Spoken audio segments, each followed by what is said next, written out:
Thanks for joining me on episode 1133 of the Inspired Stewardship Podcast.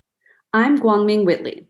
I challenge you to invest in yourself, invest in others, develop your influence, and impact the world by using your time, your talent, and your treasures to live out your calling. Having the ability to build the skills to last a lifetime is key. And one way to be inspired to do that is to listen to this Inspired Stewardship Podcast with my friend, Scott. Only it's a productivity log to pay attention to what around you affects how much you get done, how quickly you get it done, and with what kind of quality. And when you do that, you can begin to pay attention to what it is that you really need to get done, not just more things, but the right things. Welcome and thank you for joining us on the Inspired Stewardship Podcast. If you truly desire to become the person who God wants you to be, then you must learn to use your time, your talent, and your treasures for your true calling.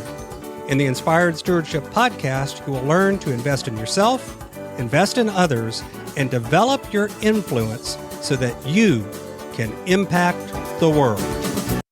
In today's episode about impacting the world by stewarding your time, I talk with you about how the community helps your productivity.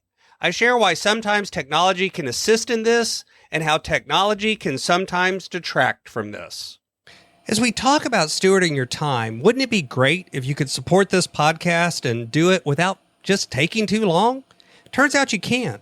All you have to do is use inspiredstewardship.com/Amazon when you're ready to make a purchase via Amazon, and a small commission will come back to support the show just that quick. If you enjoy the show when you are ready to buy from Amazon, just use inspiredstewardship.com/Amazon. One of the interesting things about productivity is how it is affected by the community around us. Have you ever been in an office environment? Maybe you work with a group of people around you and you can hear the hum of the office when everyone has their head down and is doing things and being productive. Or maybe you've worked at home all by yourself with no one else around you, and you found yourself more productive in one of those environments over the other. Either way, there's a nature to our work that at times requires community around us. I'm not necessarily talking about needing someone else's input or needing something from somebody. I'm just talking about a sense of community, a sense of having other people who are perhaps, if not doing the exact same thing as you, at least have some understanding of the work that you do. As a coach, I work with other coaches, in part because being a coach is like most of small business. It feels like you're on an island. No one else really understands what you do.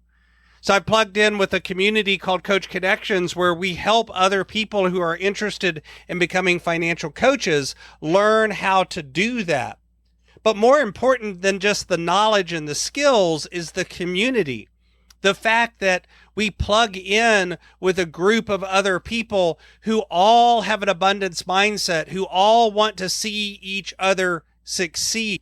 And with the pandemic and more people working in virtual and at home environments, I think many of us are missing more than ever that sense of community, that sense of having coworkers, that sense of having other people that understand what you do. And if you're a small business owner, maybe you used to get it by going to a co-working space, and maybe you can still do that. Maybe you can't. I don't know. It depends on what environment you're in and safety and all sorts of other things. Each place is different that's listening to this all around the world. And, technology can help, because technology can give you a way of jumping on a Zoom call or a Google Meetup or something else and having other people on camera that you can hear them in your headphones and that y'all are all working. And maybe once an hour you unmute, you share what you're planning on getting done that day. And then at the end of the hour, you report out to everyone what you've done. These co-working spaces, even in a virtual environment, are possible to do. technology can be powerful in that it allows us to work in a coffee shop, on the road, maybe even on a cruise ship.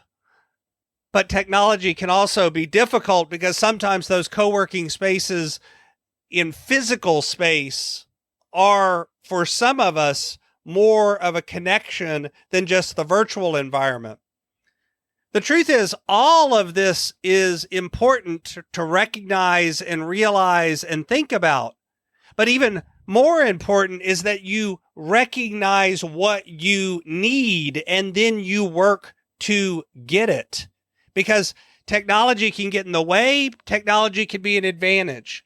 The community and having the noise and the connection and working in a co-working space can be powerful. Working at home alone can be powerful as well. It's not that any one of these things makes you more or less productive. That's one of the problems I have with a lot of the productivity stuff out there. It all talks about it as if this is the one way to do it. And yet we're all different people. And even more, even as a single person with one sort of personality, one sort of outlook on life, you may need different things at different points in your life, or even when you're doing different kinds of tasks. There are some tasks that I simply cannot do if I'm in a crowded, noisy environment. And then there are other tasks where that actually helps me keep my concentration and be more productive. Sometimes I have to turn on noise when I'm home alone, and other times I need silence. But you need to recognize in yourself, what is it you need to get the focus and the attention and the productivity that you really want? It's more about paying attention. I've actually kept logs of how productive I am at different times with different kinds of input, with just white noise, with music with lyrics, with music without lyrics, with podcasts, with other things going on. How much does it help me to be on a co-working call, and how much do I need to be on a call where nobody else is there, or in a room where nobody else is there? How productive was I when I used to go into the office versus now when I work from home? Paying attention to these things and keeping a log. It's almost like keeping a diet log to pay attention to how you eat, only it's a productivity log to pay attention to what around you affects how much you get done, how quickly you get it done, and with what kind of quality. And when you do that, you can begin to pay attention to what it is that you really need to get done, not just more things, but the right things.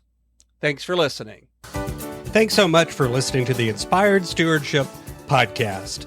As a subscriber and listener, we challenge you to not just sit back and passively listen, but act on what you've heard and find a way to live your calling. If you like this episode on the stewardship of time, be sure to sign up for our Stewardship of Time Tips series by going to inspiredstewardship.com/time or texting 44222 time tips, and that'll get you our best tips on stewarding your time. Until next time, invest your time, your talent, and your treasures. Develop your influence and impact the world.